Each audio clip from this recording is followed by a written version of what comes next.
নমস্কার, আমার গ্রাম কাঞ্চনগিরি ইউটিউব চ্যানেলের পক্ষ থেকে সকলকে স্বাগত জানাই। ফিরে এলাম নতুন একটা ভিডিও নিয়ে। আজকে মেঘলা আকাশ, মাঝে মাঝে বৃষ্টিও হচ্ছে। অবশ্য এটা গুঁড়োগুড়ি বৃষ্টি যেটা বলতে পারেন, খুব ভারী বৃষ্টিও না, চলছে। এর মধ্যেই কোথাও বা দেখবেন একবারেই বৃষ্টি হচ্ছে না, এরকম হচ্ছে।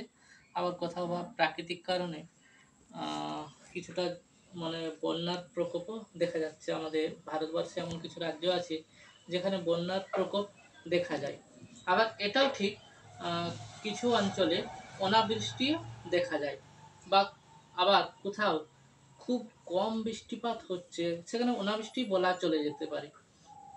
তো যাই হোক, অতএব সেই অনুযায়ী আমাদের যে মানচিত্র, সব জায়গায় জলবায়ু সমান নয় বা বৃষ্টিপাত সমান হয় না।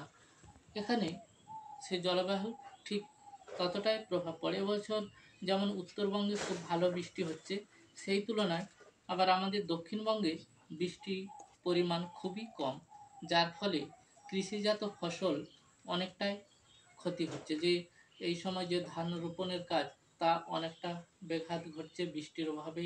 কোথাও চাষ অনেকটা পিছিয়ে যাচ্ছে, তাই না বন্ধুরা? এটা আসলে বাস্তব, মানে প্রকৃতির উপরে আমাদের কিছু বলার নেই। যেখানে বৃষ্টি হচ্ছে সকলেই খুব হাসিমুখ, আর যেখানে বৃষ্টি নেই সেখানে যেন একটা খুব কষ্টের ব্যাপার, তাই না? আসলে প্রকৃতির উপর আমাদের কোনো কিছু বলাও থাকে না, কিছু করানো নেই।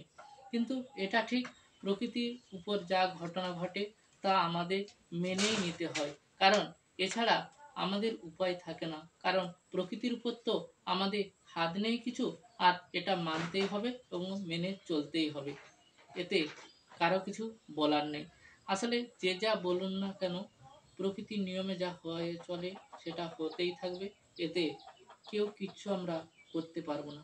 যদি বিজ্ঞান কোনোদিন উন্নত হয়, যদি জলবায়ুর আবার ঠিক ঠিকভাবে সেই আগের মতো ফিরে আসে, অর্থাৎ আমাদের যেইভাবে শস্য শ্যামলা হয়ে উঠছিল দিনের দিন, তা যদি আবার পুনরায় ফিরে আসে, অর্থাৎ শস্য শ্যামলা সেই অর্থে আমি যদি, অনেকে হয়তো বলবেন নেই কি, না নেই আমি তাও বলবো না, কিন্তু অনেক জায়গায় অনেক এই বৃষ্টির কারণে অনেক অনেক ফসল নষ্ট হয়ে যায়, তাই না?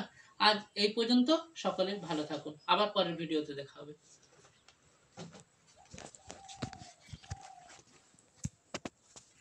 এইটা ধরেছো কেন? এইটা এইটা কেন?